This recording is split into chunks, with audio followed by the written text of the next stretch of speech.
لو سألت أي حد في مجال الوصفات أو مصطلحات التجميل عن أخطر مادة ممكن يتعامل معاها، فغالبا هتلاقي إن الفورمالين هو السيد في رواية أحدهم. الفورمالين ليه أسماء عديدة جدا، أشهرهم فورمالدايد، طبعا ده الاسم العلمي ليه. في كمان اسم ليه اسمه ميثانال، لأن من ضمن طرق تحضيره احتراق غاز الميثان السام. الفورمالين بالرغم إنه مادة مسرطنة لا خلاف على ذلك، إلا إنه بيخش في مجالات عديدة جدا زي المنظفات وزي المطهرات، وطبعا بنستخدمه في بروتين فرد الشعر. ومش بس كده كمان، لا، الفورمالين كمان ممكن يخش معايا في حفظ الأغذية وصناعة بعض اللقاحات. كل الاستخدامات دي واحنا عارفين ان الفورمالين ماده مسرطنه، وده يدل على شيء يدل على اهميه الفورمالين في الصناعه. احنا النهارده هنتكلم عن الجزء اللي يخص مجالنا، هو استخدام الفورمالين في بروتين فرد الشعر. خليني في الاول اديك نبذه سريعه عن تكوين الشعر. الشعر بيتكون من بروتين، البروتين ده بيسمى كرياتين. الكرياتين ده بيتكون من جزيئات تسمى سلفايدز، او زي ما بنقول عليها سلفر بوند، ودي بتتجمع مع بعضها وبتكون لي حاجه اسمها داي سلفايد بوند. الداي سلفايد بوند هي المسؤوله عن شكل الشعر، سواء هو الشعر كيرلي او مموج او شعر ناعم. كل ما يزيد معايا عدد الروابط بتاعت الداي سلفايد، كل ما الشعر كان اكتر تجاعيد.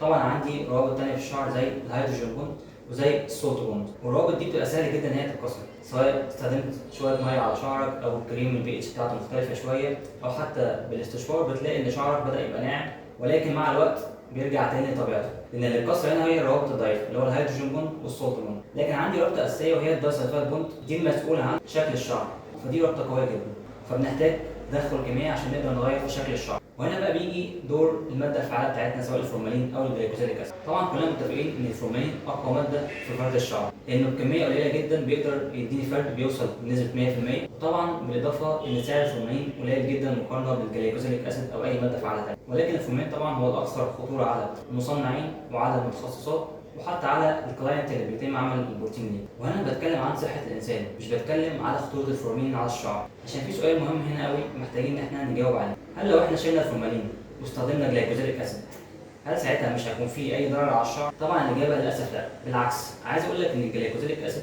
ممكن تاثيره السلبي على الشعر يكون اكتر كمان من الفورمالين، وهقول لك ليه ببساطه.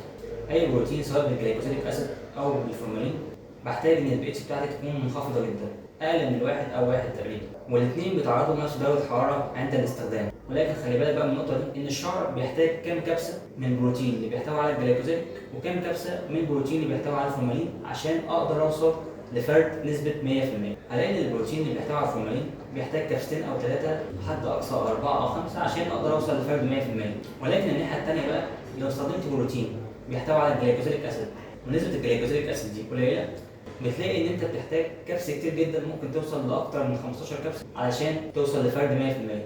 طبعا ده متعب جدا للمتخصصات، وده بيخلي ان البروتين بتاعك صعب ان هو ينزل السوق ويكون في طلب عليه. وعشان ما اطولش عليك، من خلال خبرتي وتعاملي مع المصنعين ومع المتخصصات، ان افضل شيء تقدر تشتغل بيه هو الجلايكوزيليك اسيد بنسبه 35%، ومعاه فورمالين بنسبه لا تتعدى 1%. في نهايه الحلقه، بلاش الحوامل يستخدموا بروتين. ما تنساش في نهايه الحلقه تعمل لايك وشير وتشارك في القناه عشان يوصلك كل جديد، وتفعل زر الجرس. والسلام عليكم ورحمه الله.